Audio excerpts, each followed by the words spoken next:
तो hello aspirants, मेरा नाम है अखंड प्रताप सिंह। जैसा कि मैंने कहा था कि मैं जीएस के बैक टू बैक क्लासेस लूंगा और एंशिएंट हिस्ट्री काफी समराइज वे में खत्म कर दूंगा। तो मैं आज हाजिर हूँ पार्ट 2 के साथ। अगर आपने पार्ट 1 नहीं देखा है, जिसमें मैंने सिंधु घाटी सभ्यता और प्रागैतिहासिक काल को काफी अच्छे से मैप के थ्रू समझाया है, तो एक बार जरूर देख लें। और इस वीडियो में मैं आपका वैदिक धर्म, वैदिक काल, जैन धर्म, बौद्ध धर्म को कंप्लीट करूंगा। मेरा नाम है अखंड प्रताप सिंह। मेरे को सिविल सर्विसेज में मेंस लिखने का मौका मिल चुका है। तो अगर बात करें हम लोग वैदिक सभ्यता की, तो वैदिक सभ्यता को आर्य काल भी कहा जाता है, क्योंकि इसमें जो भी हम लोग पढ़ेंगे वो आर्यों के बारे में पढ़ेंगे। आर्य कैसे भारत आए, फिर भारत में आके कैसे उन्होंने अपने सभ्यता का विस्तार किया, इसके बारे में हमारा पूरा फोकस आर्यों पे रहेगा। आर्य काल जो था, आर्य एक ग्रामीण सभ्यता थी। इसके पहले हम लोग ने सिंधु घाटी पढ़ा था, उसमें मैंने आपको समझाया था कि कैसे सिंधु घाटी सभ्यता एक नगरीय सभ्यता थी। वो काफी एक वेल मॉडर्न सभ्यता थी और कैसे उसने अपने एक एक चीजों को ड्रेनेज सिस्टम से लेके हर एक निकायों को अच्छे से काम किया था, इसलिए उस सभ्यता को हम लोग नगरीय सभ्यता कहते थे। अगर बात करें हम लोग इसकी वैदिक सभ्यता में आर्यों की सभ्यता की, तो यह सभ्यता एक ग्रामीण सभ्यता सभ्यता थी, क्योंकि यह सभ्यता वेल डेवलप्ड नहीं थी। अगर बात करें इनके लैंग्वेज की, तो ये लोग लैंग्वेज में अपने संस्कृत भाषा का प्रयोग करते थे। और इनके जो भी हम लोग को मिले हैं ग्रंथ या जो भी ऋग्वैदिक, सारे इन्होंने ऋग्वेद को आर्यों के समय का ही वेद माना जाता है, और वो भी संस्कृत में लिखा गया है। तो अगर बात करें आर्य काल की, तो सबसे पहले हम लोग को यह समझना होगा कि आर्य जो थे वो आए कहां से थे। तो आर्यों के आने के बारे में, जो इंडिया में आर्य आए थे उनके बारे में कई थ्योरी दी जाती है। अगर बात करें हम लोग बाल गंगाधर तिलक की, तो उनके अनुसार ये आर्य जो थे ये उत्तरी ध्रुव से आए थे। अगर फिर बात करें एक और इंडियन फिलोसफर हैं दयानंद सरस्वती, अगर उनके बारे में हम लोग बात करें, दयानंद सरस्वती की क्या थ्योरी थी, तो उनके अनुसार जो आर्य आए थे वो तिब्बत से आए थे। पर जो सर्वमान्य है, जो हर एक जगह माना जाता है, वो मैक्स मुलर का सिद्धांत है। मैक्स मुलर ने कहा था कि जो आर्य आए थे वो मध्य एशिया से आए थे। जो आर्य आए थे वो मध्य एशिया से आए थे। मध्य एशिया से आर्य ईरान, यूरोप, अफगानिस्तान तक पहुंचे। फिर अफगानिस्तान से हिंदू कुश पर्वत होते हुए भारत में, पंजाब में एंट्री की, और सप्त सिंधु नामक जगह पे उन्होंने अपना पहला जो ग्रामीण सभ्यता थी उसको बसाया और उसका विस्तार किया। तो बात करें कि सप्त सिंधु है क्या, तो सप्त सिंधु में सिंधु नदी आती है और उसकी 5 सहायक नदियां हैं और एक सरस्वती नदी है। उनके जो क्षेत्र है, आसपास का क्षेत्र है, उसको हम लोग सप्त सिंधु क्षेत्र कहते हैं। तो अगर बात करें वैदिक सभ्यता की, तो वैदिक सभ्यता 1500 ईसा पूर्व से 600 ईसा पूर्व। देखिए ईसा पूर्व है, ईस्वी नहीं है। मैंने पिछले वीडियो में समझाया था कि बीसी और एडी में क्या अंतर होता है, उसको जरूर देख लीजिए, क्योंकि उससे साले जो स्टार्टिंग के कॉन्सेप्ट हैं वहीं से बिल्डअप होंगे। फिर उसके बाद यहाँ पे आइए, आपका पूरा एंशिएंट हिस्ट्री का भी समराइज में कंप्लीट हो जाएगा। तो फिर अगर बात करें ऋग्वैदिक काल की, तो ऋग्वैदिक काल 1500 से 1000 ईसा पूर्व तक होता है। ऋग्वैदिक काल में काफी जो चीजें होती हैं, उत्तर वैदिक काल में जाके वो चीजें बदल जाती हैं। और देखिए अगर इतिहास की बात करें ना, तो इतिहास जो है मनुष्य का हम लोग अध्ययन करते हैं। मनुष्य के, मैंने बताया था, सामाजिक जीवन, सांस्कृतिक जीवन और उनके विचार क्या थे। तो देखिए कभी भी जो मनुष्य होता है ना, वो आराम ढूंढता है। उसको जहां पे आराम मिलेगा वो वहां पे चला जाएगा। ये पूरा इतिहास समझने से पहले आप बस ये समझ लीजिए कि मनुष्य को जहां पे आराम मिलेगा मनुष्य वहां पे रहेगा। ऋग्वैदिक काल में क्या हुआ था, ऋग्वैदिक काल में 4 वर्ण हुए। तो जो वर्ण था वो व्यवसाय के आधार पे था, कि मतलब जो जो जैसे अगर कोई लड़ रहा है तो क्षत्रिय है, अगर कल की वो शिक्षा ग्रहण कर लेता है तो ब्राह्मण हो जाएगा। पर हुआ क्या ऋग्वैदिक काल में, ऋग्वैदिक काल के बाद उत्तर वैदिक काल जब आया, तो उत्तर वैदिक काल में यही चीजें थी वो क्या हो गई, वंशानुगत हो गई। कि आज कोई क्षत्रिय है जो लड़ रहा है तो उसका लड़का भी क्षत्रिय होगा। तो इससे जो ऊपर बैठे थे लोग, ब्राह्मण थे, क्षत्रिय थे, इनको तो दिक्कत नहीं होती थी, पर जो शूद्र थे उनको बहुत दिक्कत होती थी। तो मैंने क्या बोला, फिर इतिहास जो है वो पूरा आराम का खेल है। जहां पे मनुष्य को आराम मिलेगा वो वहां पे जाएगा। तो फिर क्या हुआ, इसमें कहीं ना कहीं ब्राह्मण ने क्षत्रियों को चैलेंज किया, तो जिससे कुछ क्षत्रियों ने फिर क्या किया, एक धार्मिक आंदोलन आ गया। उन्होंने क्या किया, बौद्ध धर्म, जैन धर्म का विकास हुआ। बौद्ध धर्म, जैन धर्म धीरे धीरे बढ़ने लगे। तो ये क्यों बढ़े, क्योंकि यहाँ पे किसी को दिक्कत होने लगा था। मैंने फिर बताया ना, जब चीजें दिक्कत होंगी तो लोग एक आसान रास्ता ढूंढेंगे। और बौद्ध धर्म, जैन धर्म क्या था, आसान रास्ता था। शूद्रों के लिए आसान रास्ता था, क्षत्रियों के लिए आसान था, क्योंकि यहाँ पे इनको कोई चैलेंज नहीं करने वाला था। और ऋग्वैदिक काल में और उत्तर वैदिक काल में कहीं ना कहीं उनके संप्रभुता को ब्राह्मणों ने चैलेंज किया था। इसलिए एक नया जो धार्मिक आंदोलन है वो कहीं ना कहीं इसी में सुधार का एक प्रयास था। तो अगर बात करें तो यहां से आपको याद करने, एग्जाम में जो आता है, एसएससी में पूछा जा चुका है कि जो सर्वमान्य है, आर्य कहां से आए थे, तो एसएससी में पूछा जा चुका है। तो इसमें जो मैक्स मुलर का सिद्धांत है वही मान्य है, और मैक्स मुलर का सिद्धांत को ही आपको टिक लगाना है। अगर नेक्स्ट बात करते हैं कि आर्यों के बारे में। जो आर्य थे वो पशुपालक थे। तो पशुपालक थे, तो इसके पहले जैसे हमने प्रागैतिहासिक काल में पढ़ा था कि जो उस समय का जो प्रिय था वो क्या था, कुत्ता था। वैसे जो आर्यों का प्रिय था वो क्या था, घोड़ा। जो घोड़ा पशु था वो आर्यों के लिए प्रिय था, क्योंकि इस समय तक एक्सपेंशन पे लोग चले गए थे, अपने साम्राज्य का विस्तार कर रहे थे लोग। यहाँ पे कहीं ना कहीं आप देखेंगे तो कुल से ग्राम बना था, ग्राम से विश्व बना, विश्व से जन बना, फिर जन से राष्ट्र बना। इसके बारे में भी आगे बात करेंगे। पर यहाँ कहीं ना कहीं उत्तर वैदिक काल तक आते आते लोग अपने आप को एक्सपेंस करना चाहते थे, वो अपना विस्तार करना चाहते थे। इसलिए यहाँ पे घोड़े को प्रिय बनाया गया, क्योंकि युद्ध के लिए कुत्ते को देखिए शिकार जब करना था लोगों को तो उनका प्रिय जो जानवर था वो कुत्ता था। अगर यहाँ पे लोगों को साम्राज्य बढ़ाना है तो कौन सा जानवर काम आएगा इसमें? युद्ध में कौन सा जानवर काम आता है? तो उस समय घोड़ा। तो यहाँ का आर्यों का जो प्रिय जानवर था वो क्या था? घोड़ा था। अगर बात करें गाय, देखिए उस समय गाय का बहुत महत्व था। गाय को अधन्या कहा जाता है। बहुत सारे एग्जाम में मेरे को तो लगता है कि रेलवे एसएससी सारे एग्जामों में, ये यूपी स्टेट में जितने भी एग्जाम हुए उसमें से जरूर क्वेश्चन आया होगा। अगर ऋग्वैदिक काल से क्वेश्चन आया है तो ये क्वेश्चन जरूर आया होगा कि अधन्या किसको कहा गया है? तो अधन्या जो कहा गया है वो गाय को कहा गया है। और अधन्या का मतलब होता है जिसको न मारा जाए, मतलब कि गाय को मारा नहीं जा सकता था। अगर बात करें तो जैसा कि हमने सिंधु घाटी सभ्यता में पढ़ा था कि सिंधु घाटी जो था एक मात्र प्रधान वहां पे था, वहां पे मातृत्व चलता था। तो यहाँ पे ऋग्वैदिक काल उत्तर वैदिक काल में पितृत्व था, कि मतलब जो यहाँ पे समाज था वो पितृ प्रधान था। यहाँ पे जो मेन प्रमुख था, जो एक परिवार का प्रमुख था, जो जन का प्रमुख था, वो कौन था? वो पुरुष था। और इसके पहले मैंने बताया था सिंधु घाटी सभ्यता में कौन था? सिंधु घाटी में मात्र था। और मैंने फिर बताया कि पूरे जितना भी हम लोग हिस्ट्री पढ़ेंगे उसमें सिर्फ दो ऐसी सभ्यताएं हैं या दो ऐसी काल आए हैं जहां पे मात्र प्रधान हुआ। एक तो सातवाहन वंश के समय मात्र प्रधान चलता था, और एक था सिंधु घाटी सभ्यता। बस दो याद कर लीजिए, इसके अलावा सारे में पितृ प्रधान ही है। फिर अगर बात करें स्त्री शिक्षा की, तो देखो स्त्री शिक्षा उस समय था ऋग्वैदिक काल के टाइम तक स्त्री शिक्षा पे बल दिया जाता था। स्त्री शिक्षा का बाल विवाह नहीं होता था। स्त्री को जो होता था, स्त्री या पुरुष का बाल विवाह नहीं था, और प्रदा प्रथा भी नहीं था। मतलब जो हमारा उस समय का जो धर्म था या ऋग्वैदिक धर्म था, वहां तक ये बुराइयां समाज में नहीं थी। जो ये बाल विवाह था या फिर जो भी चीजें हैं प्रदा प्रथा थी, ये नहीं है, ये बाद में आई। ये कैसी आई मैं इसको एक्सप्लेन करूंगा जब जब जैसे जैसे मैंने बताया ना, मैं क्रोनोलॉजी कहानी की तरह बताते जाऊंगा आपको। जब जब चीजें आएंगी उसके बारे में एक्सप्लेन करूंगा। तो अभी तक आप ये समझ लीजिए कि ऋग्वैदिक काल तक प्रदा प्रथा और ये बाल विवाह नहीं था। और जो इनके प्रिय देवता थे इंद्र थे। आर्यों के जो प्रिय देवता थे इंद्र थे। क्यों? इंद्र को जो बोला जाता है ना, आकाश के राजा थे इंद्र। इंद्र किसके राजा थे? आकाश, द गॉड ऑफ स्काई बोला जाता है इंद्र को। तो इंद्र इनके जो थे ये प्रिय देवता थे। और इसके पहले जब हम लोग ने सिंधु घाटी सभ्यता पढ़ा था तो मैंने आपको बताया था कि वह एक कांस्य युगीन सभ्यता थी। वहां पे जो सिंधु घाटी सभ्यता के लोग थे उनको लोहे के बारे में जानकारी नहीं थी। तो मैंने बताया जब लोहा की जब खोज कर लेंगे, जब मानव लोहा का खोज, यहाँ पे मनुष्य आके क्या करता है? लोहे की खोज कर लेता है। यहाँ पे जो ऋग्वैदिक काल का जो आर्य थे उन लोगों को लोहे का ज्ञान था, जबकि मैंने बताया था कि जो सिंधु घाटी की सभ्यता थी उसमें उन लोगों को लोहे का ज्ञान नहीं था। फिर अगर बात करें तो यहाँ जो उत्तर वैदिक काल की जो वर्ण व्यवस्था थी, मैंने बताया कि यह एक व्यवसाय के आधार पे थी।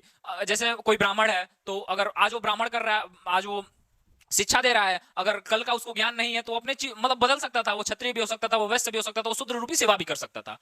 पर बात की जाए तो इसके बाद जब उत्तर वैदिक काल आएगा तो वहां पे ये जो चीज होगी यह चलने लगेगी। यह व्यवसाय के आधार पे न होकर ये अनुमानसिक हो जाएगी। ये चीजें धीरे धीरे फिर चलने लगेंगी। अगर बात करें तो सबसे पहले यहाँ पे कुल था। जो कुल था, अगर कुल कल की बात करें तो उस समय का जो कुल है, इस समय का आप समझ सकते हैं एक फैमिली से बनके क्या बनता था? ग्राम बनता था। एक ग्राम से बनके क्या बनता था? विष बनता था। जो उस समय का विष था इस समय का आप जिला समझ सकते हैं। फिर जो जिला है, जिला मिलके क्या बनते हैं? राज्य। तो उस समय राज्य को क्या कहा जाता था? जन। जब जन थे तो राज्य था। अगर बात करें आज के राज्यों को मिला क्या बनता है? राष्ट्र। तो उस समय के जो जन थे, जन को मिला के क्या बनता था? तो राष्ट्र। वहां पे भी तो चीजों को ऐसे याद कर सकते हैं आप आज से लिंक करके कि कुल था, कुल से मिलकर ग्राम बना, ग्राम से मिलकर विष बना, विष से मिलकर जन बना, और जन से मिलकर क्या बना? जन से मिलकर राष्ट्र बना। तो एक राष्ट्र का निर्माण हुआ। यहां पे देखिए अगर आर्य की बात करें तो पुरोहित, राजन्य और विष। अगर बात करें पुरोहित में तो पुरोहित जो थे वो ब्राह्मण ही होते थे। फिर अगर बात करें फिर राजन्य की तो क्षत्रिय होते थे। और जो सामान्य जान थी, जो वहां की आम पब्लिक थी, उसमें वैश्य और शूद्र आते थे। फिर अगर बात करें नेक्स्ट, अब बात करते हैं वेद में ऋग्वेद की। देखो अगर एग्जाम में, अगर मैं बात करूं वनडे एग्जाम जितने भी हैं, अगर उसमें वेद से क्वेश्चन आता है तो सबसे ज्यादा अगर 10 क्वेश्चन आते हैं तो उसमें से 9 क्वेश्चन जो रहेंगे वो ऋग्वेद से रहेंगे। इससे ज्यादा ही सबसे ज्यादा जो क्वेश्चन आते हैं किससे आते हैं? वो ऋग्वेद से क्वेश्चन आते हैं। तो ऋग्वेद में अगर बात करें तो 10 मंडल थे, 1028 सूक्तियां थी और 10,462 ऋचाएं थी। एक बार और याद कर लो, अगर बात करें तो 10 मंडल थे, 1028 सूक्तियां थी और 10,462 ऋचाएं थी। अब इसी जो 10 मंडल थे उनके तीसरे मंडल में एक मंत्र है जिसे बोलते हैं गायत्री मंत्र।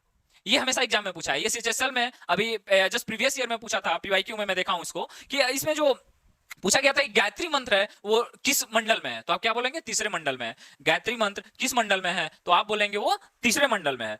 तो आप देखिए यहां पे देख रहे हैं, अगर गायत्री मंत्र है, अगर किसी वेद में अगर बात करें गायत्री मंत्र है तो सिंपल सी बात है उसमें पूजा पाठ के बारे में बताया गया है, तभी तो गायत्री मंत्र है। तो गायत्री मंत्र है तो इसका मतलब ऋग्वेद में प्रार्थना के बारे में बताया गया है। और प्रार्थना में 3 देवताओं को प्रमुख रूप से माना गया है, इंद्र, अग्नि और सोम।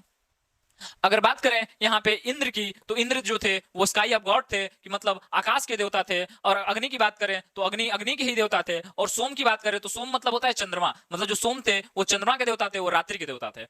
फिर अगर बात करते हैं इसमें जो नदियों का जिक्र हुआ है, तो इसमें जो ऋग्वेद में जितनी भी नदियों से क्वेश्चन आता है, एसएससी में कई बार पूछा जा चुका है कि जो नदियां थी उसमें सबसे पवित्र नदी किसको माना गया है।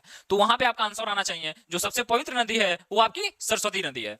और एक क्वेश्चन आता है इसमें नदियों से, इसमें कि जो सबसे ज्यादा नदी का नाम लिया गया वो कौन सी नदी है। देखो, गंगा का एक बार नाम लिया गया है, यमुना का 3 बार नाम लिया गया है। यहां से क्वेश्चन नहीं बनते हैं, ये क्वेश्चन जरूर बनता है। ये रेलवे में पूछा जा चुका था कि ऋग्वेद में सबसे बार किस, मतलब सबसे ज्यादा बार किस नदी के बारे में चर्चा की गई है, या सबसे बार किसका उल्लेख मिलता है, सबसे ज्यादा किस नदी का उल्लेख ऋग्वेद में मिलता है। तो वहां पे आपका आंसर रहेगा सिंधु नदी। जो सिंधु नदी है वो ऋग्वेद में सबसे ज्यादा बार उसका उल्लेख मिलता है। और बात करें अगर सबसे पवित्र नदी कौन सी मानी गई है, तो सबसे पवित्र नदी जो मानी गई है वो सरस्वती नदी मानी गई है। इससे बाहर ऋग्वेद से क्वेश्चंस नहीं आएंगे बाहर, इसी में जो भी क्वेश्चंस होंगे इसमें आ जाएंगे। आप लोग डिस्क्रिप्शन में टेलीग्राम का लिंक होगा, वहां से जाके इस वीडियो को एक बार पढ़ लीजिएगा। और बाकी मैं एंशिएंट इंडिया का मैंने क्या सोचा कि एंशिएंट इंडिया पूरा पढ़ाऊंगा, फिर उसी से रिलेटेड एमसीक्यू ला दूंगा, पीवाईक्यू ला दूंगा, प्रीवियस ईयर क्वेश्चन रहेंगे जो पिछले विगत वर्षों में पूछे गए हैं वो रहेंगे, और मल्टीपल चॉइस क्वेश्चंस रहेंगे, जिसको सॉल्व करने के बाद आपका एंशिएंट इंडिया कंप्लीट हो जाएगा। फिर इसके बाद ऐसे ही मैं मिडिवल पढ़ाऊंगा, फिर मॉडर्न पढ़ाऊंगा। ज्यादा फोकस मॉडर्न पे रहेगा, क्योंकि मैंने फिर बोला है मैं यहाँ पे हूँ तो आपका एग्जाम क्रैक कराने के लिए हूँ। तो सबसे ज्यादा जो क्वेश्चंस आते हैं वो मॉडर्न से आते हैं, तो पूरा फोकस रहेगा मॉडर्न पे। हाँ, एंशिएंट इंडिया में भी जितना मैं बता रहा हूँ बस आप उतना पढ़िए, उससे बाहर कोई भी क्वेश्चंस नहीं आएगा। मैं चाहता तो इसको पूरा ब्रॉड तरीके से पढ़ा सकता था, पर ब्रॉड मैं अभी वनडे एग्जाम के लिए पढ़ा रहा हूँ, तो मेरा पूरा फोकस है कि आप लोग एग्जाम क्रैक करें, बाद में पीएचडी करते रहिएगा। फिर अगर बात करें यजुर्वेद की, तो यजुर्वेद में यज्ञ के नियम दिए गए थे, और बलिदान, उस समय क्या होता था ना कि बलिदान होते थे। काफी लोगों में अंधविश्वास बढ़ गया था, लोगों को उतना ज्ञान नहीं था, तो वहां पे बलिदान के बारे में, वशीकरण के बारे में, इत्यादि के बारे में बताया जाता था। तो जो वशीकरण है वो तो वो अथर्ववेद में बताया गया है। पर अगर बात करें, अगर आपसे क्वेश्चन आए कि यज्ञ और बलिदान के बारे में किस किस वेद में उल्लेख है, तो आप क्या बोलेंगे? यजुर्वेद। य से यजुर और य से यज्ञ, य से यजुर्वेद और य से यज्ञ। तो आप ऐसे याद कर सकते हैं कि जो यज्ञ और यज्ञ के नियम और बलिदान के नियम बताए गए हैं वो यजुर्वेद में बताए गए हैं। अगर नेक्स्ट बात करें तो सामवेद। देखो, ये क्वेश्चन किसमें, एसएससी सीएचएसएल में ही पूछा था। हाँ, सीएचएसएल में एग्जाम ये पूछा था कि भारतीय संगीत का जनक किसे कहते हैं, और 4 वेद के नाम थे। भारतीय संगीत का जनक किसे बोलते हैं, तो भारतीय संगीत का जनक सामवेद को बोलते हैं, क्योंकि जो साम है, जो सामवेद में साम है उसका अर्थ ही होता है गान, और गान का मतलब होता है गीत। तो जो भारतीय संगीत का जनक है उसको क्या बोलेंगे? सामवेद बोलेंगे।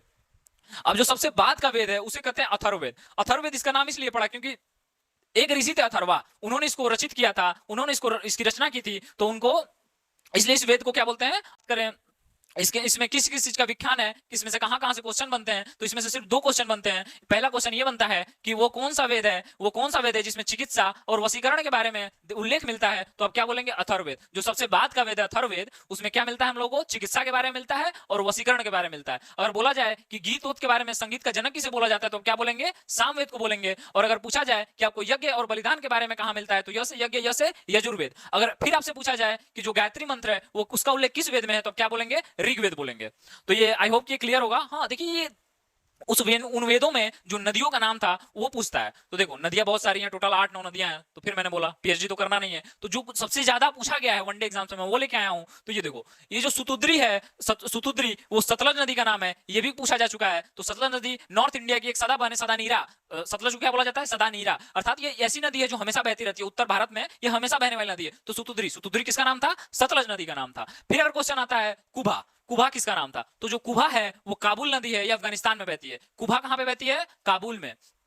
कुभा नदी जो है वो काबुल में बहती है, और आज इसका नाम काबुल नदी है। अगर बात करें पुरुषणी, जो पुरुषणी है ये भी वेदों में जिक्र मिलता है, और ये वनडे एग्जाम में हमेशा पूछा गया, कई सारे एग्जाम में पूछा जा चुका है कि जो पुरुषणी है वो उस नदी का इस समय आधुनिक नाम क्या है, तो रावी नदी है। पंजाब की जो रावी नदी है जो कि हिमाचल प्रदेश से निकलती है, उसी का नाम क्या है?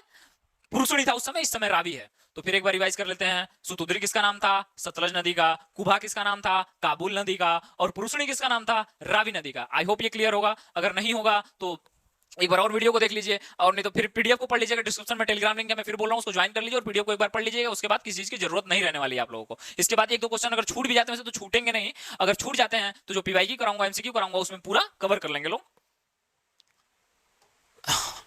फिर बात करते हैं, ये क्वेश्चन पूछा जा चुका है कि वेद, पुराण और उपनिषद, वेद कितने हैं? तो वेद हैं 4, पुराण कितने हैं? 18, उपनिषद कितने हैं? 108। ये सुमेल कर, ये जो आता है ना वनडे एग्जाम्स में, सुमेल कर 1-2 क्वेश्चन आ जाता है, उसमें आता है कि वेद कितने हैं, पुराण कितने हैं, उपनिषद कितने हैं। तो वेद 4 हैं, पुराण 18 हैं, और उपनिषद 108 हैं। ये पूछा जा चुका है, एमटीएस में पूछा था कि जो उपनिषद है उसका अर्थ क्या होता है। तो उपनिषद का अर्थ होता है गुरु के समीप बैठना। एक बार और, उपनिषद का एमटीएस में पूछा जा चुका है दोस्तों, कि एमटीएस में पूछा था कि जो ये उपनिषद है इसका शाब्दिक अर्थ क्या है, तो इसका अर्थ होता है गुरु के समीप बैठना। और उपनिषद से एक और क्वेश्चन आता है हमेशा, कि जैसे मैंने बताया कि गायत्री मंत्र जो था वो किस मंडल में है, तीसरे मंडल में है, और किस वेद में है, तो ऋग्वेद में है। तो वैसे ये पूछता है कि जो मुंडक उपनिषद है, जो सत्यमेव जयते है, नहीं पूछता है ना कि सत्यमेव जयते किस उपनिषद से लिया गया है, तो आप क्या बोलेंगे, मुंडक उपनिषद। किससे, मुंडक उपनिषद से सत्यमेव जयते लिया गया है। ये वेरी वेरी इंपॉर्टेंट, मैं इसको टैग करता हूं क्योंकि बहुत सारे एग्जामों में पूछा जा चुका है कि सत्यमेव जयते किस उपनिषद से लिया गया है, तो आप क्या बोलेंगे, मुंडक उपनिषद से लिया गया है। अगर नेक्स्ट बात करते हैं अब उत्तर वैदिक काल में, देखिए जो धार्मिक आंदोलन हुआ था ना, उसकी नींव यहीं पे रखी जा चुकी थी। जो धार्मिक आंदोलन हुए थे, जो गौतम बुद्ध और महावीर स्वामी या फिर पार्श्वनाथ जो भी थे, वो लोग लेके आए थे धार्मिक आंदोलन, तो ये उसका जो नींव था वो उत्तर वैदिक काल में रखा जा चुका था। पता है क्यों? क्योंकि उत्तर वैदिक काल में शूद्रों का एक्सप्लॉइटेशन जो होता है वो चालू हो गया था, शूद्रों का काफी शोषण किया जा रहा था, शूद्र परेशान थे। तो मैंने अभी बोला कि जब किसी चीज की अति हो जाती है, जब लोगों को दिक्कतें लाइफ में होने लगती हैं, तो आराम के पीछे भगते हैं। जब लोगों की जिंदगी में, जीवन में तकलीफ आती है, परेशानी आती है, तो आराम के पीछे भगने लगते हैं। आप आज जितने दिक्कत में हैं, एक बार आप अच्छे से पढ़ लीजिए, कल की सरकारी नौकरी लग जाएगी, आप अधिकारी कहे जाने लगेंगे, फिर सारी आपकी तकलीफ जिंदगी की दूर हो जाएगी, और वो दिन जल्दी आएगा, बस आप लगे रहिए। देखिए चीजें जो होती है ना, उसको अच्छे से पढ़ा करिए। मैंने कभी भी 4 घंटे से अधिक नहीं पढ़ा, और मेरा काफी अच्छा मार्क्स आया था सिविल सर्विसेज में। तो देखिए ये जो होता है ना, कि चीजों को बहुत सारे हैं, अगर आप जीएस पढ़ने बैठेंगे ना, तो लोग देख रहे हैं 200 300 घंटे तक जीएस पढ़ रहे हैं। तो चीजों को समराइज करके पढ़िए, वो दिन जल्दी आएगा जब आपके नाम के आगे अधिकारी लगेगा और आपके माँ बाप आप पे प्राउड करेंगे। तो अगर बात करें ना उत्तर वैदिक काल में, तो उत्तर वैदिक काल में कुछ शब्द आते हैं जिनके अर्थ पूछा जाता है। देखिए एसएससी में पूछा जा चुका है, जो इसमें सबसे इंपॉर्टेंट है वो व्रीहि है। ये तो मतलब इतनी बार क्वेश्चन पूछा जा चुका है, आप खुद जाके पीवाईक्यू उठाइए, अभी उठाइएगा, जाके जब क्लास हो जाएगा तो एक बार देखिएगा ये कितनी बार एग्जाम में आया है, कि जो व्रीहि है ना उसका अर्थ क्या होता है। जो उत्तर वैदिक काल में व्रीहि शब्द है उसका अर्थ क्या है, तो उसका अर्थ है धान। ये एकदम याद कर लीजिए, जो व्रीहि शब्द है उसका अर्थ है धान। जो व्रीहि शब्द है वो किसके लिए इस्तेमाल हुआ है, तो वो धान के लिए इस्तेमाल हुआ है। ये तो गांठ मार के रख लीजिए, क्योंकि कुछ नहीं तो 15-20 बार ये पूछा जा चुका है। अगर रेलवे एसएससी सब मिला ले, वनडे एग्जाम्स लगभग जो जितने भी हैं सेंट्रल लेवल के, और उसमें बात करें तो व्रीहि हमेशा पूछा जा चुका है ये चीज। और ये यूपीपीसीएस के जो आरओ एग्जाम होता है उसमें पूछा जा चुका है कि जो व्रीहि होता है उसका मतलब क्या होता है। तो व्रीहि का मतलब क्या होता है, व्रीहि का मतलब होता है धान। अगर फिर बात करें यौ, यौ शब्द किसके लिए इस्तेमाल हुआ है, तो जो यौ शब्द इस्तेमाल हुआ उत्तर वैदिक काल में वो गाय के लिए इस्तेमाल हुआ है। फिर आता है गोधूम। गोधूम किसके लिए हुआ है, तो गेहूं के लिए हुआ है। ये देखिए यौ और गोधूम नहीं भी याद करेंगे तो चलेगा, पर व्रीहि फिर एक बार याद करा रहा हूं मैं आपको, जो व्रीहि है वो धान के लिए प्रयोग हुआ है, यह जरूर याद रखिएगा आप लोग। फिर देखिए यहाँ पे जो बदलाव आया, जैसा कि मैंने बताया था आपको कि उस समय इंद्र देवता जो थे ऋग्वैदिक काल में आर्यों के प्रिय देवता थे, पूजनीय देवता थे। यहाँ पे आके जो प्रजापति देव थे वो इन लोगों के पूज्य देवता हो गए। जो इंद्र का स्थान था वो प्रजापति ने ले लिया। देखिए प्रजापति कौन देवता थे, अगर तमिलनाडु के जो स्कल्पचर मिले हैं उनके हिसाब से देखेंगे, अगर जो तमिलनाडु में लेख मिले उनके हिसाब से जो प्रजापति देव थे वो ब्रह्मा देव थे। मतलब जो वहां के, यहाँ के जो उत्तर वैदिक काल के जो प्रजापति हैं वो ब्रह्मा के रूप हैं। तो प्रजापति जो थे वो इंद्र के जगह आ गए, और उनका इंद्र का स्थान कौन ले लिया उत्तर वैदिक काल में, प्रजापति ने ले लिया। फिर अगर बात करें, ये मोस्ट इंपॉर्टेंट क्वेश्चन है, इसको भी आप याद कर लीजिएगा, कि जो लोहा का पहली बार, मैंने बोला ना कि यहाँ पे मनुष्य को लोहे के बारे में ज्ञान हो चुका था, तो जो लोहा का साक्ष्य मिला था वो सबसे पहले कहाँ मिला था। जो लोहे का साक्ष्य था, मैंने बताया कि सिंधु घाटी सभ्यता, कांस्य युगीन सभ्यता थी, उनको तांबे का ज्ञान था पर लोहे का ज्ञान नहीं था। तो लोहा जो मिला होगा कहीं तो उसका कुछ साक्ष्य मिला होगा सबसे पहले। तो जो लोहा का सबसे पहला साक्ष्य था वो कहाँ पे मिला था, अगर ये क्वेश्चन आए तो था अंतरजी खेड़ा। क्या था, अंतरजी खेड़ा। जो कृषि के साक्ष्य सबसे पहले कहाँ मिला था, वो अंतरजी खेड़ा में मिला था। इसमें से इस स्लॉट से दो आप चीज याद कर लीजिएगा, कि जो व्रीहि है वो धान का नाम है, और जो लोहा का सबसे पहला साक्ष्य वैदिक काल में मिला था वो अंतरजी खेड़ा में मिला था। फिर अगर नेक्स्ट बात करते हैं, तो जैसा कि मैंने समझाया था ना आपको कि यहाँ पे जो दलितों, जो शूद्र थे, उनका काफी शोषण होने लगा था, तो शूद्र परेशान हो गया था, और क्षत्रिय के जो राज को चैलेंज मिल रहा था ब्राह्मणों की तरफ से, तो ये लोग परेशान हो गए थे। तो उसी में से निकल के 6ठी शताब्दी तक आते आते चीजों को सहते सहते, मैंने बताया कि चीजें आराम की तरफ जाएंगी, तो लोग आराम की तरफ जाने लगे। और जो बौद्ध धर्म और जैन धर्म आए थे उन्होंने लोगों को आराम दिया, सबको एक सम्मान दिया, एक समान जगह पे खड़े करने का जो एक रूप दिया था। लोग एक जगह खड़े हो सकते थे, सभी लोग समान थे। तो जितने भी लोग 6ठी शताब्दी में धार्मिक आंदोलन आया, फिर इसमें बौद्ध धर्म और जैन धर्म दोनों आ गए थे। कि मतलब वैदिक काल के बाद देखिए लोगों को काफी परेशानियां होने लगी थी, फिर धार्मिक आंदोलन आए, बौद्ध धर्म और जैन धर्म। इसके बारे में पढ़ते हैं हम लोग। अब अगर बात करते हैं बौद्ध धर्म में, तो अगर बात करें बुद्ध की, तो बुद्ध के पिता का क्या नाम था, शुद्धोधन। ये क्वेश्चन पहले आते थे काफी एग्जाम्स में। अगर आप 2015 के पहले जो एग्जाम्स आते थे उसमें अगर देखेंगे तो बुद्ध के माता पिता का नाम पूछता था कि बुद्ध के पिता का नाम शुद्धोधन था और माता का नाम माया देवी था। बट अब इस समय हालिया ट्रेंड की अगर बात करेंगे सेंट्रल गवर्नमेंट या जो भी स्टेट लेवल के एग्जाम होते हैं तो अब इसमें ना के बराबर क्वेश्चन होता है। ना के बराबर क्या मैंने नहीं देखा है, नहीं देखा है कि पूछे कि गौतम बुद्ध के पिता का क्या नाम था, माता का क्या नाम था। वो तो यहाँ ये क्वेश्चन आ चुका है एक बार एग्जाम में कि जो शुद्धोधन थे वो जो महात्मा बुद्ध थे वो किस वंश के थे, तो क्षत्रिय थे, वो शाक्य वंश के क्षत्रिय थे। ये क्वेश्चन आ चुका है एग्जाम में कि जो गौतम बुद्ध थे वो किस वंश के क्षत्रिय थे, तो शाक्य वंश के क्षत्रिय थे। याद कर लीजिए क्वेश्चन। और ये क्वेश्चन भी हम ना के बराबर आता है। हाँ, एक दो एग्जाम्स में एमटीएस में पूछा जा चुका है कि लाइट ऑफ एशिया किसे कहते हैं। ये काफी सारे लड़कों को याद ही होगा, गौतम बुद्ध को लाइट ऑफ एशिया कहते हैं। जो एशिया का लौ, एशिया का ज्योति जो होता है वो किनका कहते हैं, हम लोग बुद्ध को कहते हैं। फिर अगर बात करें हम लोग तो शुद्धोधन और माया देवी 563 ईसा पूर्व में इनका जन्म होता है गौतम बुद्ध का, और इनके जन्म के 7वें दिन बाद इनकी मां की मृत्यु हो जाती है। जो इनके जन्म के 7वें दिन बाद इनकी मां की मृत्यु हो जाती है तो फिर इनके जो प्रजापति गौतमी हैं इनकी सौतेली मां है, और 7 दिन के बाद इनका पालन पोषण बुद्ध का जो भी पालन पोषण था, जो बचपन इनका बीता, तो ये इसका जो बचपन में पालन पोषण था वो किसने किया, बुद्ध का प्रजापति गौतमी ने जो सौतेली मां थी, 7 दिन के अंदर इन गौतम बुद्ध की मां का डेथ हो गया तो इन्होंने क्या किया, उनका पालन पोषण किया। और बुद्ध के बचपन का नाम सिद्धार्थ था। ये भी अब लगभग में नहीं पूछा जाता है। तो देखिए अब क्या हुआ कि गौतम बुद्ध जो थे ये काफी आध्यात्मिक होने लगे थे धीरे धीरे। आज भी लोग बोलते हैं ना कि कोई लड़का अगर काफी बिगड़ उड़ जाता है तो गाँव के लोग बोलते हैं कि इसका शादी करा दो सब सही हो जाएगा। शादी कराने के बाद कुछ सही नहीं होने वाला है, सबको पता है, बट बोलते हैं ना लोग कि लड़का बिगड़ने लगता है तो बोलते हैं इसका शादी करा दो सब ठीक हो जाएगी। तो यहीं पे यही बात है। तो इनके पापा जो थे, जो बुद्ध के पिता थे शुद्धोधन, उन्होंने इनकी मात्र 16 वर्ष की उम्र में ही शादी करा दी थी। शादी किससे हुई थी, यशोधरा से। तो पर ये लड़के जो थे ये नहीं सुधरे, इनका ध्यान अध्यात्म की तरफ रहा ही रहा, और इनका एक लड़का हुआ राहुल, और 29 वर्ष की उम्र में इन्होंने गृह त्याग कर दिया। 16 वर्ष की उम्र में बच्चा ना बिगड़े, बच्चा अध्यात्म की तरफ ना जाए, क्योंकि इनके पास एक प्रजा थी, प्रजा को संभालने के लिए ये इकलौते प्रिंस थे। तो राजकुमार का ध्यान जब अध्यात्म की तरफ जा रहा था तो राजा परेशान होगा कि भाई इतनी बड़ी प्रजा है, इसका ध्यान कौन रखेगा। पर इनको इनका शादी करा दिया गया कि ये अध्यात्म से दूर रहेंगे, जब बीवी आ जाएगी तो ये अध्यात्म से दूर हो जाएंगे। पर है ना वो कि मोह माया सबको आकर्षित नहीं कर सकती है। कुछ लड़के होते हैं ना, कुछ लड़के होते हैं इंस्टाग्राम पे एक मैसेज आ जाता है तो उसका प्रोफाइल देख के ये यूट्यूब पे सर्च करने लगते हैं कि how to visit private account, के इंस्टाग्राम के प्राइवेट अकाउंट कैसे देख लें। तो उनका कुछ नहीं होने वाला है। तो वही है कि जो जिसको दूर रहना है वो दूर रह लेगा, जिसको बर्बाद होना है वो हो ही जाएगा, और हो भी रहे। प्रियांजल ने कितने लोगों की जिंदगी बर्बाद की है आप भी जानते हैं, और सभी लोग जानते हैं। सबके भी कभी ना कभी प्रियांजल का रिक्वेस्ट आया ही है कभी ना कभी। तो जो इग्नोर कर दिया वो आगे चला गया, जो मोह माया में फंस गया वो अभी मोह माया में फंसा है, वो आज भी इंतजार कर रहा है कि उधर से हाय गुड नाइट लिख के आ जाए। तो अगर फिर बात करें, यहाँ पे आ जाते हैं हम टॉपिक पे, तो 29 वर्ष की उम्र में इन्होंने गृह त्याग कर दिया, और इनके गृह त्याग को क्या कहा गया, महाभिनिष्क्रमण। ये सीजीएल में, सीएचएसएल में, एमटीएस में, जीडी में, सब में ये क्वेश्चन बन चुका है कि जो गृह त्याग था। नहीं, ये ऐसे क्वेश्चन आता है कभी कभी कि महाभिनिष्क्रमण से क्या तात्पर्य है। कहीं आ जाएगा कि बुद्ध को ज्ञान प्राप्त हुआ बुद्ध की मृत्यु से, या फिर बुद्ध के गृह त्याग से, या बुद्ध के जन्म से, ऐसे ऑप्शन बन जाएंगे। तो आपको क्या बोलना है, आपको क्या सही लगाना है कि जो बुद्ध का गृह त्याग था उसी को महाभिनिष्क्रमण कहा गया। महाभिनिष्क्रमण किसको कहा गया, बुद्ध के गृह त्याग को।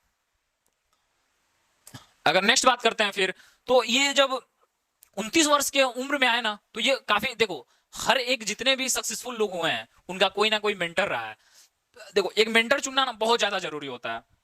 तुम क्या क्या एक्सप्लोर करोगे भाई, जीवन इतना बड़ा है, इतने नियम हैं। वैसे अगर सीजीएल या जो कॉम्पिटिटिव एग्जाम की तैयारी कर रहे हो तो जीएस के लिए मेंटर मैं हूं, उसके लिए नो डाउट तुम्हें किसी चीज की नहीं, और मैथ के लिए आकाश सर हैं, और सारे सब्जेक्ट एक एक मेंटर होना बहुत जरूरी है। देखो लाइफ में वो तुमको बताता है कि क्या गलतियां नहीं करनी है।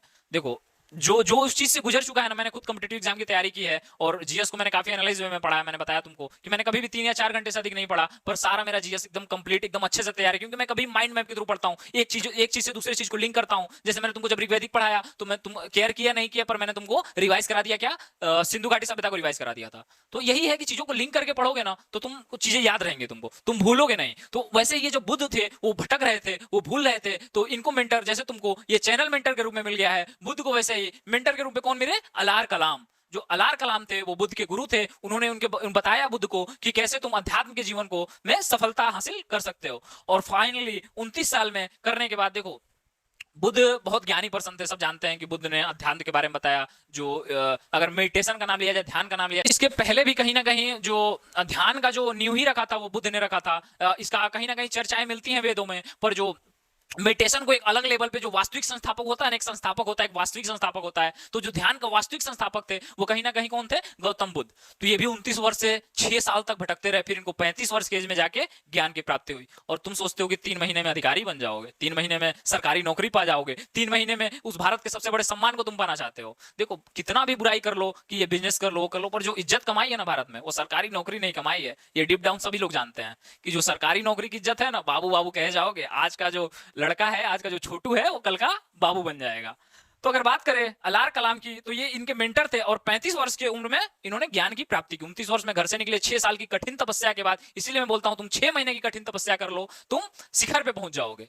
बुद्ध ने 6 वर्ष का कठिन तपस्या किया था, तुमसे 6 महीने का। आज तुम 6 घंटे भी नहीं पढ़ पा रहे हो। मैं फिर बता रहा हूं, जो आज 6 घंटे नहीं पढ़ पा रहा है ना, कल 12-12 घंटे मजदूरी करेगा और फिर शाम को उसे मिल जाएगा मजदूरी का रकम, वो घर ला देगा। ना इज्जत मिलेगी ना पैसा। और एक बार अगर आज 6 घंटे पढ़ लिए तो कल पैसा भी मिलेगा और इज्जत तो तुम जानते ही हो। कि फिर मैं बोल रहा हूं कि अगर इंडिया में किसी ने इज्जत कमाया है तो सरकारी नौकरी ने कमाया है। अगर बात करें बुद्ध की, तो बुद्ध को ज्ञान कब प्राप्त हुआ? तो वैशाख पूर्णिमा के दिन जो बुद्ध को ज्ञान प्राप्त हुआ, वो वैशाख पूर्णिमा के दिन निरंजन नदी के तट पे। निरंजन नदी कहां पे है? तो निरंजन नदी बिहार में पड़ता है। और पीपल के वृक्ष के नीचे इनको ज्ञान प्राप्ति हुई। अगर बात करें तो वैशाख पूर्णिमा के दिन निरंजना नदी के तट पे पीपल के वृक्ष के नीचे बुद्ध को ज्ञान की प्राप्ति हुई। और जहां पे बुद्ध को ज्ञान की प्राप्ति हुई, उस स्थान को क्या कहा गया? ये क्वेश्चन पूछा जा चुका है। तो ये इसका आंसर क्या होगा? बोध गया। जहां पे इनको ज्ञान की प्राप्ति हुई, उसको कौन सा स्थान का नाम क्या था? बोध गया नाम था। अगर बात करें प्रथम उपदेश की, तो जो बुद्ध ने प्रथम उपदेश दिया था अपना, वो सारनाथ में दिया था और पाली भाषा में दिया था। और उसको धर्म चक्र परिवर्तन कहा गया। तो जब वो घर से निकले तो उनको क्या बोला गया? महाभिनिष्क्रमण। जब 29 वर्ष की उम्र में बुद्ध ने घर छोड़ा था तो उसको बोला गया क्या? महाभिनिष्क्रमण बोला गया। और जब इन्होंने ज्ञान प्राप्त किया तो उस जगह को बोध गया बोला गया। और जब इन्होंने पहला अपना जो उपदेश दिया था पाली भाषा में, सारनाथ में उपदेश दिया था, तो उसको क्या बोला गया? उसको धर्म चक्र परिवर्तन बोला गया। आई होप की चीजें समझ में आ रही होंगी आप लोगों को। अगर बात करें कि ये भी क्वेश्चन पूछता है कि सबसे जो ज्यादा उपदेश उन्होंने दिए थे वो कहां दिया था, तो पहला क्वेश्चन ये पूछता है कि बुद्ध ने अपना सबसे पहला उपदेश कहां पे दिया था। तो सबसे पहला उपदेश उन्होंने कहां दिया था? सारनाथ में दिया था। किस भाषा में दिया था? पाली भाषा में दिया था। ये कई सारे एग्जाम में पूछा जा चुका है। ये एमटीएस और जीडी में पूछा था कि जो बुद्ध ने अपना पहला उपदेश दिया था वो किस भाषा में दिया था। तो किस भाषा में दिया था? पाली भाषा में दिया था। अगर फिर क्वेश्चन ये पूछा है कि सबसे ज्यादा जो अपना उपदेश दिया था वो कहां पे दिया था, तो श्रावस्ती में दिया था। देखिए, जो बुद्ध ने सबसे ज्यादा उपदेश दिए थे, बुद्ध इतने बड़े, मतलब क्या बताएं, इतने महान व्यक्तित्व थे, तो उन्होंने जो सबसे ज्यादा उपदेश दिए थे वो श्रावस्ती जिले में दिया था। और आज उत्तर प्रदेश श्रावस्ती जिला जो है वो अगर लिटरेसी रेट की बात करें उसकी, तो सबसे कम है। उत्तर प्रदेश के जितने भी जिले हैं, श्रावस्ती जो है उसका लिटरेसी रेट सबसे कम है। तो ये आपको देखिए, वहां पे सबसे ज्यादा उपदेश दिया गया, सबसे ज्यादा उनको समझाया गया उस टाइम पर। उन्होंने उस विरासत को साथ में लेके नहीं चल पाए। होता है ना कि कई लोग आप देखते होंगे आपके आस पड़ोस में जिनको खानदानी बहुत ज्यादा धन, बहुत ज्यादा अकूट संपत्ति मिलती है, पर जो उनके लोग होते हैं उस चीज को संभाल नहीं पाते, वो कैरी ऑन नहीं कर पाते और वो चीजें बर्बाद हो जाती हैं। तो इसीलिए मैं बोल रहा हूं कि चीजों को बिल्डअप करो, न कि बर्बाद करो। आज मेहनत करो, कल कल तुम भी कुछ छोड़ के जाओ आने वाली पीढ़ी को, कि आने वाली पीढ़ी तुमको एक बेरोजगार नाम से याद रखे। आने वाली पीढ़ी ये बोले कि हमारे जो बाबा थे, परदादा थे, वो इतने बड़े अधिकारी थे, ये थे, वो थे। ये चीजें बिल्डअप करके जाओ अपने लड़कों के लिए। लड़के देखे कि हमारे, वो गर्व से बोल सके कि हाँ हमारे जो पापा हैं, हमारे जो दादा हैं वो अधिकारी हैं, न कि एक बेरोजगार युवा है। युवा क्या, उस समय तो वृद्ध हो जाओगे तुम लोग। तो एक बार फिर आप लोग को रिवाइज करा देता हूं कि जो बुद्ध ने जो अपना गृह त्याग किया था उसको क्या बोलते हैं? तो उसको महाविनिष्क्रमण बोलते हैं। जिस स्थान पे उनको ज्ञान प्राप्त हुआ उसको बोध गया बोलते हैं। और जो पहली बार उन्होंने अपना जहां पे उपदेश दिया था वो सारनाथ था। जो सबसे ज्यादा जहां पे उन्होंने उपदेश दिया था वो श्रावस्ती जिला था। अगर नेक्स्ट बात करें हम लोग कि उनके प्रमुख अनुयायी कौन थे, तो देखो बिंबिसार, प्रसेनजीत और उदयन।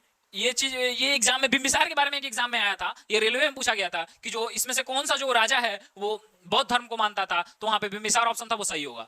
तो ये याद कर लेना। वैसे तो बहुत कम बार, 1-2 बार एग्जाम में पूछा है, वैसे याद कर लेना। बिंबिसार जो था वो बौद्ध धर्म को मानता था। फिर अगर बात करें तो बौद्ध के जो प्रमुख अनुयायी थे, ये 2 लोग थे। ये भिक्षुक थे और उपासक थे। देखो, गौतम बुद्ध बौद्ध धर्म भी ये जानता था कि चीजें, जो मैंने फिर बताया था ना आपको इतिहास में, कि जब चीजों में कठिनाइयां बढ़ जाती हैं, चीजों में कॉम्प्लेक्स, जब चीजों में कठिनाइयां बढ़ जाती हैं, जब चीजें कॉम्प्लेक्स हो जाती हैं, तो लोग उसको छोड़ देते हैं। वह उत्तर वैदिक काल में लोग छोड़ दिए, यहाँ पे आ गए जैन धर्म, बौद्ध धर्म को अपना लिए थे। क्यों? क्योंकि उन लोग चीजें वो सर्वाइव नहीं कर पा रहे थे उस चीज के साथ, तो लोग चीज छोड़ देते हैं। तो वही क्या हुआ कि देखिए, ये फ्लेक्सिबल हो गया काफी धर्म, कि अगर आप उपासक हैं और भिक्षुक हैं, मतलब अगर बौद्ध धर्म का क्या था कि जो स्टार्टिंग में जो धर्म होता है उसका प्रचार की आवश्यकता होती है, तो बौद्ध धर्म का भी प्रचार प्रसार किया गया, कई राजाओं के द्वारा किया गया। अशोक ने देखे कि अपने कैसे उसने पुत्रों को भेज दिया था श्रीलंका प्रचार कराने के लिए बौद्ध धर्म का। तो अगर बात करते हैं तो यहाँ पे उपासक जो थे, ये गृहस्थ जीवन के साथ, मतलब फैमिली के साथ अपने अपने जो भी फैमिली वाले हैं उनके साथ रह के भी बौद्ध धर्म को माना जा सकता था। देखिए चीजों को आसान बनाया गया था कि सभी लोग धर्म में आके शामिल हो, महिलाओं के लिए भी जगह दिया गया था इसमें, और इसमें सबको समान व्यवस्था कराया गया था। तो अगर भिक्षुक जो है वो संन्यास होकर प्रचार करते थे, अगर कोई गृहस्थ जीवन के साथ भी बौद्ध धर्म को अपनाना चाहे तो अपना सकता था। चीजों को आसान बना दिया गया, चीजों को सिंपल बना दिया गया, चीजों को ऐसा बनाया गया कि सभी लोग इसमें निर्वाह कर सके, सभी लोग आए, सभी लोग रहे। अगर बोल देता कल का कि जो भी बौद्ध धर्म है वो सन्यासी सिर्फ बौद्ध धर्म का प्रचार करेगा तो क्या होता? क्या सभी लोग इस मोह माया भरी दुनिया से वापस आके भिक्षुक बन पाते? नहीं बन पाते। तो बौद्ध धर्म क्या किया? फ्लेक्सिबल हो गया, सभी लोग आ गए, चीजों को आसान कर दिया। मैंने फिर बोला कि अगर जहां पे कठिनाई होगी वहां पे मानव भगेगा आगे। फिर अगर बात करें तो यहाँ पे गृहस्थ जीवन के बारे में, तो इन्होंने अपना गृहस्थ जीवन के साथ भी प्रचार प्रसार किया। अब 483 ईसा पूर्व में गौतम बुद्ध का मृत्यु हो जाती है, और जो मृत्यु होती है उसको महापरिनिर्वाण बोला जाता है। ये मोस्ट इंपॉर्टेंट है कि जो मृत्यु होती है उसको क्या बोला गया? महापरिनिर्वाण। और जो मृत्यु हुई वो कहां पे हुई? तो उसकी बात करें तो 80 वर्ष की उम्र में महापरिनिर्वाण इनकी मृत्यु को बोला जाता है। और इनकी मृत्यु हुई कुशीनगर में।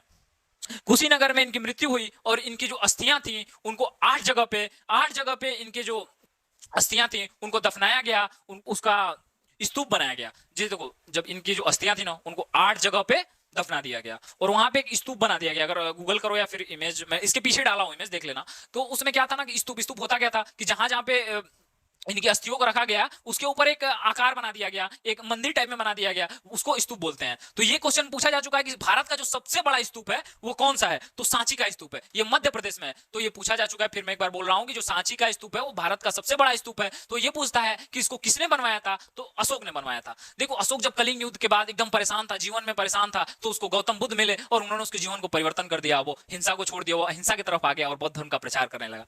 देखो एक जो होता है ना किसी को लाइफ में, जैसे गौतम बुद्ध को कौन मिला? अलार कलाम मिले, गौतम बुद्ध की जिंदगी बदल गई। फिर अशोक को कौन मिला? गौतम बुद्ध मिले, अशोक की जिंदगी बदल गई। तो कोई ना कोई देखो अपने वातावरण को सही रखो, अच्छी चीजों के बारे में सोचो, बढ़िया बढ़िया लोगों से मिलो। देखो जो जैसे लोगों के साथ तुम रहोगे ना वैसे ही तुम बन जाओगे। अगर जिंदगी भर कबूतर के साथ रहे तो तुम जिंदगी भर घोंसला बनाओगे, और चील के साथ दोस्ती कर लिए तो बारिश हो या तूफान हो तुम बादलों के ऊपर उड़ोगे। तो कभी भी दोस्ती करो तो चील के दोस्ती करो, कबूतरों का साथ अभी छोड़ दो, जितने भी निकम्मे लड़के हैं ना सबका साथ छोड़ दो, अच्छे लोगों के साथ रहो, तुम्हारे अंदर परिवर्तन आएगा, और उस परिवर्तन को तुम देख सकते हो, और तुम्हारी जिंदगी में परिवर्तन आएगा तो तुम्हारे परिवार का परिवर्तन आएगा, और तुम्हारे परिवार में परिवर्तन आएगा तो भारत वैसे ही विकसित हो जाएगा, भारत विकास करेगा। भारत की उन्नति में देखो तुम्हारा हाथ है। तुम आज की युवा सरकारी जॉब पा जाते हो, सेटल हो जाते हो, तो सोचो कितना सम्मान तुम्हारे परिवार को मिलेगा। उस सम्मान सबको नहीं मिलता। देखो जो सरकारी नौकरी, फिर मैं बोल रहा हूँ जो भारत में अगर किसी ने इज्जत कमाया है तो सरकारी नौकरी ने कमाया है।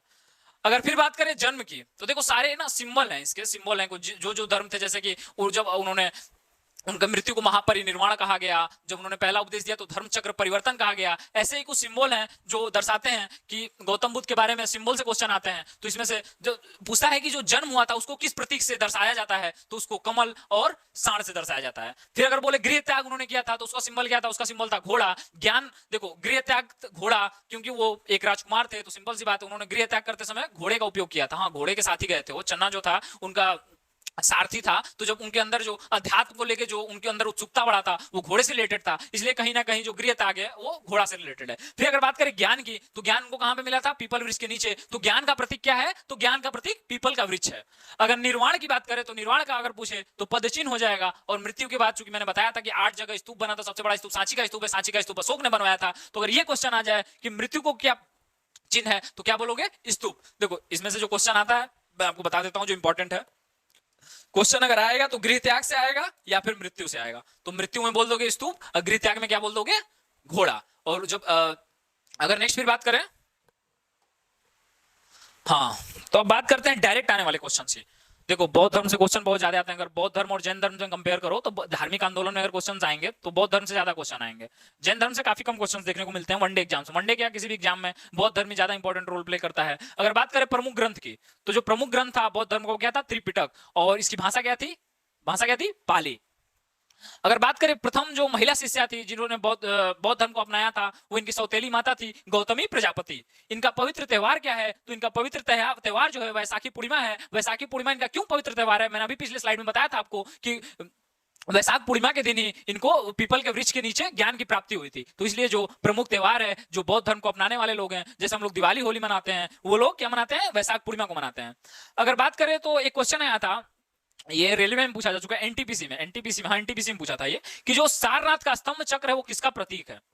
जो सारनाथ है, जो सारनाथ का स्तंभ चक्र है, वो किस चीज का प्रतीक है? उसमें काफी था कि आंदोलन का, क्रांति का, इसका उसका, तो उसमें एक प्रगति ऑप्शन है। तो जो प्रगति है वही ऑप्शन सही है, क्योंकि जो सारनाथ का चक्र है वो प्रगति का प्रतीक है, वो विकास का प्रतीक है। अगर एक और क्वेश्चन आता है कि बोरोबुदुर जो बुद्ध मंदिर है वो कहां पे स्थित है? ये बहुत ही आलिशान मंदिर है। ये बोरोबुदुर बौद्ध मंदिर को आप देख सकते हैं इस इमेज में। तो जो बोरोबुदुर मंदिर है वो कहां पे स्थित है? अगर ये क्वेश्चन आपसे पूछे तो ये इंडोनेशिया में है। ये कहां पे है? ये इंडोनेशिया में स्थित है। अगर बात करें तो त्रिपिटक, तो त्रिपिटक क्या है? इसका प्रमुख ग्रंथ है। अगर बात करें त्रिरत्न की, तो ये पूछता है कि जो बौद्ध धर्म है उसके त्रिरत्न क्या है? तो है बुद्ध, धम्म व संघ। बुद्ध, धम्म व संघ क्या है? उसके त्रिरत्न है। एक बार रिवाइज कर देते हैं जल्दी जल्दी। प्रमुख ग्रंथ त्रिपिटक है, प्रथम महिला शिष्या गौतमी प्रजापति थी, पवित्र त्योहार वैसाखी पूर्णिमा है, सारनाथ स्तंभ चक्र प्रगति का प्रतीक है, बोरोबुदुर बुद्ध मंदिर कहां पे है? तो इंडोनेशिया में है। अगर बात करें त्रिरत्न की, तो बुद्ध, धम्म और संघ क्या है? त्रिरत्न है। आई होप ये क्लियर होगा। फिर अब बात करते हैं, बौद्ध धर्म कंप्लीट हो गया, बात करते हैं जैन धर्म की। देखो जैन धर्म ने सेम कॉन्सेप्ट है। ये भी क्या बोला कि भाई जिसको दिक्कत है ना आ जाओ, जिसका शोषण हो रहा है ना वो आ जाओ। तो जितने भी जिन लोगों को दिक्कत हो रहा था बुला रहे थे लोग कि आ जाओ मेरे धर्म में। तुमको सबसे पहले जो देखो, जो लोग होते हैं ना वो समानता के पीछे भगते हैं। होता है ना कि एक लोग बोलते हैं कि देखो पैसा वैसा तो मिलती रहेगी, समानता चाहिए, इज्जत चाहिए। देखो इज्जत एक बड़ी चीज होती है, बहुत बड़ी चीज होती है इज्जत। इज्जत तुमसे मतलब आप खुद फील करिए कि आपको जब सम्मान मिलता है, इज्जत मिलता है, तो आप अच्छा फील करते हैं। आपके माँ बाप को आपकी वजह से अगर इज्जत मिले तो उससे बड़ी कोई बात ही नहीं हो सकती है। अगर आप कल के सोचिए, अगर आपका कहीं पोस्टिंग है तो आप जाएंगे तो आपके जो पापा होंगे जो घर पे आपको छुटुआ छुटुआ बोलते थे, वो आके आपसे बोलेंगे कि अरे तो आपको आप जब बाहर खड़े होंगे तो आपका एक जो असिस्टेंट होगा वो बोलेगा कि अरे सर अंदर है।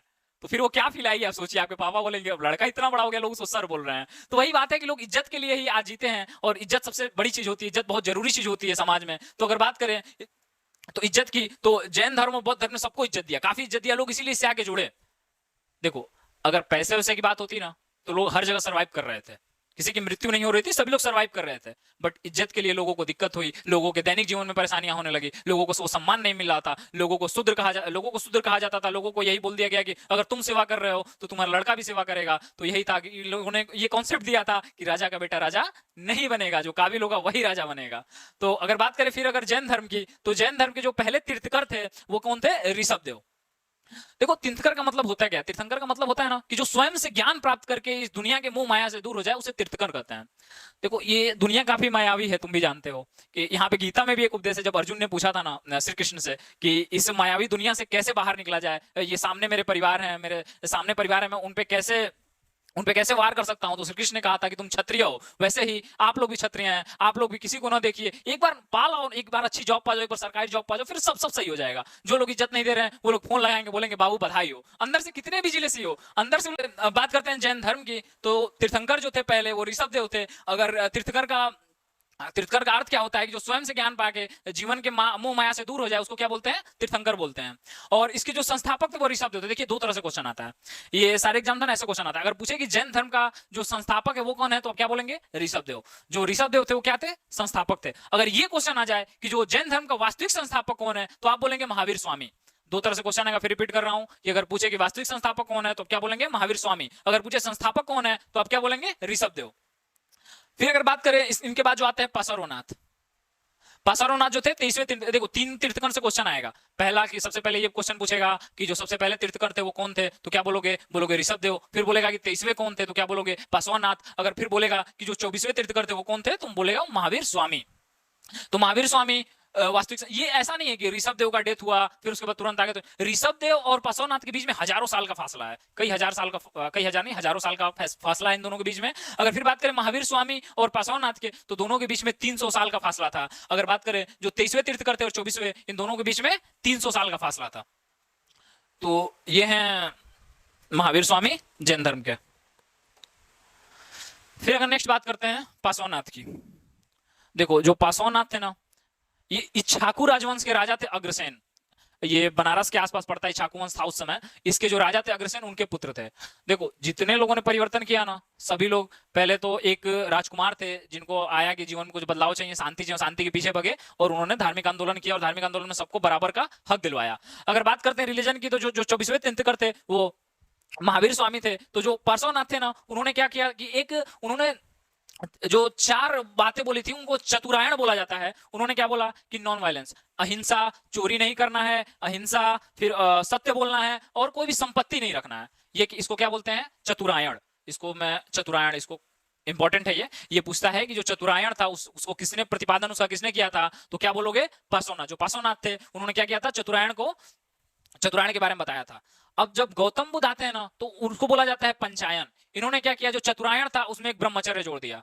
मतलब कि जो अहिंसा था, सत्य था और जो अपिग्रह था, जो धन नहीं रखना था और जो अस्तेय था, कि मतलब चोरी नहीं करना है। फिर बता रहा हूं कि अहिंसा सत्य चोरी नहीं, अहिंसा सत्य चोरी नहीं करना है और जो धन संपत्ति नहीं रखना है उसको चतुरायण बोला गया। ये पार्श्वनाथ ने दिया था। और जब 24वें तीर्थ का महावीर स्वामी आए तो उसमें एक चीज जोड़ दिया, वो था ब्रह्मचर्य, और इसको पंचायन कहा जाने लगा। तो पंचायन वही चतुरायन था, उसमें एक चीज जोड़ दिया गया था, ब्रह्मचर्य। जब ब्रह्मचर्य को आप जोड़ देंगे तो पंचायन हो जाएगा, जिसका प्रतिपादन महावीर स्वामी ने किया था। अगर बात करें महावीर स्वामी का तो इनका जन्म 540 ईसा पूर्व में हुआ था कुंडाग्राम वैशाली में, और इनके बचपन का नाम क्या था? वर्धमान। वर्धमान इनके बचपन का नाम था। इनका जन्म कुंडाग्राम वैशाली में हुआ था। अगर बात करें इनके जो माता और पिता की, तो इनकी माता त्रिशला थी और पिता सिद्धार्थ थे, और सिद्धार्थ ज्ञात्रिक वंश के थे। अगर बात करें, फिर एक बार रिमाइंड कराता हूं, जो गौतम बुद्ध के पिता थे वो क्या थे? शाक्य वंश के क्षत्रिय थे। और ये क्या थे? महावीर स्वामी के जो सिद्धार्थ पिता थे वो क्या थे? ज्ञात्रिक वंश के क्षत्रिय थे। वो शाक्य थे, ये ज्ञात्रिक थे, दोनों ही क्षत्रिय थे। अगर फिर बात करें तो इनकी पत्नी का नाम यशोदा था, और प्रियदर्शनी इनकी एक पुत्री हुई, और जमाली जो हुआ इनका दामाद हुआ। तो इनके दामाद का नाम था जमाली। ये याद कर लेना, ये आगे अभी क्वेश्चन एक और इससे बनेगा। फिर अगर नेक्स्ट बात करते हैं, अब बात करते हैं जैनिज्म के बारे में। तो देखो, जो इनका अध्यात्म की तरफ इनका जब जीवन, इन्होंने कैसे, इनके माता पिता का जब मौत हो गया, जब इनके माता पिता इस धरती पे नहीं रहे, तो 30 वर्ष की उम्र में इन्होंने अपने भाई जो थे नंदीवर्धन, ये क्वेश्चन पूछा जा चुका है कि नंदीवर्धन से गौतम बुद्ध, अरे महावीर, ये क्वेश्चन पूछा जा चुका है कि नंदीवर्धन से महावीर स्वामी का क्या रिश्ता था? तो इनके भाई थे। ये क्वेश्चन में ऑप्शन था कि गुरु थे, भाई थे, या फिर शिष्य थे। तो जो नंदीवर्धन थे क्या थे? इनके भाई थे। इन्हीं से पूछ के इन्होंने 30 वर्ष में अध्यात्म का रास्ता चुना था, और 12 वर्ष की कठिन तपस्या के बाद ऋजुपालिका नदी के तट पे साल वृक्ष के नीचे इनको ज्ञान की प्राप्ति हुई थी। फिर बोल रहा हूं, इन्होंने 30 वर्ष की एज में अपना घर छोड़ दिया था, और गौतम बुद्ध ने कब छोड़ा था? 29 वर्ष में। दोनों को लिंक करके पढ़ो, चीजें काफी आसान हो जाएंगी। वो शाक्य थे, ये ज्ञात्रिक थे, उन्होंने 30 वर्ष में छोड़ा, इन्होंने 29 वर्ष में छोड़ा। इनको 12 वर्ष की तपस्या के बाद इनको क्या मिला? ऋजुपालिका नदी के तट पे साल वृक्ष के नीचे इनको ज्ञान की प्राप्ति हो गई। और जब इनके ज्ञान की प्राप्ति हो गई तो उसको कैवल्य कहा गया। उसको क्या कहा गया? कैवल्य। और जब इनको कैवल्य कहा गया तो इनको अहर्त, निर्ग्रंथ और जिन कहा जाने लगा। देखो, जो अहर्त का मतलब होता है ना, वो होता है पूज्य। मतलब ज्ञान पाने के बाद कोई भी व्यक्ति पूजनीय हो जाता है। तो ज्ञान जब इन्होंने पा लिया, इन्होंने जब अध्यात्म के बारे में पूर्ण रूप से जानकारी इकट्ठा कर लिया, तो ये अहर्त हो गए, लोग इनकी पूजा करने लगे। फिर निर्ग्रंथ इनको बोला गया, कि मतलब बंधन विहीन। देखो, जो सन्यासी होता है ना, वो बंधन विहीन होता है, उसका कोई बंधन नहीं होता है, उसका ना कोई जाति होता है ना कोई धर्म होता है, वो पूर्ण रूप से बंधन विहीन होता है। तो महावीर स्वामी को जब ज्ञान प्राप्त हो गया ऋजुपालिका नदी के तट पे साल वृक्ष के नीचे, तो ये कैवल्य कहे गए, और कैवल्य के बाद इनको अहर्त, निर्ग्रंथ और जिन कहा गया। तो अहर्त का मतलब होता है क्या? पूज्य। और निर्ग्रंथ का मतलब होता है बंधन विहीन। और फिर इसके बाद आता है आपका जिन। जिन का मतलब होता है विजेता। इन्होंने अपने इंद्रियों पे विजय प्राप्त कर ली थी, और जिन्होंने इंद्रियों पे जो विजय प्राप्त कर लेगा उसका तो सफलता निश्चय है। फिर बात करते हैं त्रिरत्न की। तो जैन धर्म में जो त्रिरत्न है, ये देखो, इसमें ना लड़के बहुत कंफ्यूज रहते हैं। ये हमेशा ये लड़के कंफ्यूज पता है किसमें रहते हैं? त्रिपिटक और त्रिरत्न में।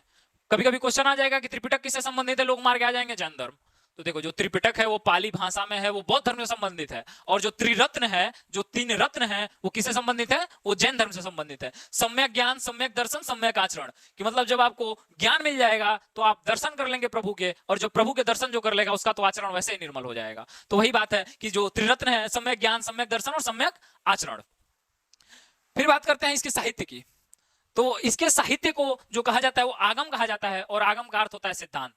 फिर मैं बात करता हूं, तो उसमें जो बौद्ध धर्म का साहित्य था, उसको जो ग्रंथ था उसको त्रिपिटक बोला जाता है, और जो जैन धर्म का है उसको बोला जाता है आगम। आगम मतलब होता है क्या? सिद्धांत। आगम का मतलब होता है सिद्धांत।